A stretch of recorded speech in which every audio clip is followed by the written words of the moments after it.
Finally bromance എന്ന ചിത്രത്തിൻ്റെ official release തീയതി ഇപ്പോൾ പുറത്തുവന്നിരിക്കുകയാണ്. ആ ഒരു അപ്ഡേഷനാണ് ഇന്നൊരു വീഡിയോ ഭാഗത്ത്.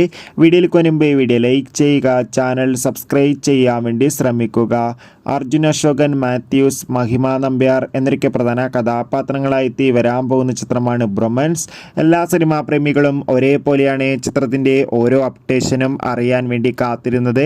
ചിത്രത്തിൻ്റെ ഒഫീഷ്യൽ ടീസറിനൊക്കെ ചിത്രത്തിൻ്റെ ഒഫീഷ്യൽ ഫസ്റ്റ് ലുക്ക് പോസ്റ്ററിനൊക്കെ അതിഗംഭീരമായ അഭിപ്രായം തന്നെ സ്വന്തമാക്കാൻ വേണ്ടി സാധിച്ചിട്ടുണ്ടായിരുന്നു. ഏവരുമേറെ ആകാംക്ഷയോടെയാണ് ചിത്രത്തിൻ്റെ റിലീസിനായി കാത്തിരിക്കുന്നത്. ഫൈനലി ചിത്രം ഈ വരുന്ന 2025 ഫെബ്രുവരി മാസം 14-ാം തീയതി തിയേറ്ററുകളിൽ എത്തുമെന്ന് ഇപ്പോൾ ഒഫീഷ്യലായി കൺഫേം ആക്കിയിട്ടുണ്ട്. എന്തായാലും ചിത്രത്തിൻ്റെ കൂടുതൽ അപ്ഡേഷൻ അറിയാൻ വേണ്ടി കാത്തിരിക്കാം. ചിത്രത്തിൻ്റെ ടീസർ ട്രെയിലർ ഉടൻ തന്നെ പുറത്തുവരും. എത്ര പേരാണ് ബ്രൊമാൻസ് എന്ന ചിത്രത്തിൻ്റെ റിലീസിനായി കാത്തിരിക്കുന്നത്? തീർച്ചയായും കമൻറ്റ് ബോക്സിൽ രേഖപ്പെടുത്തുക.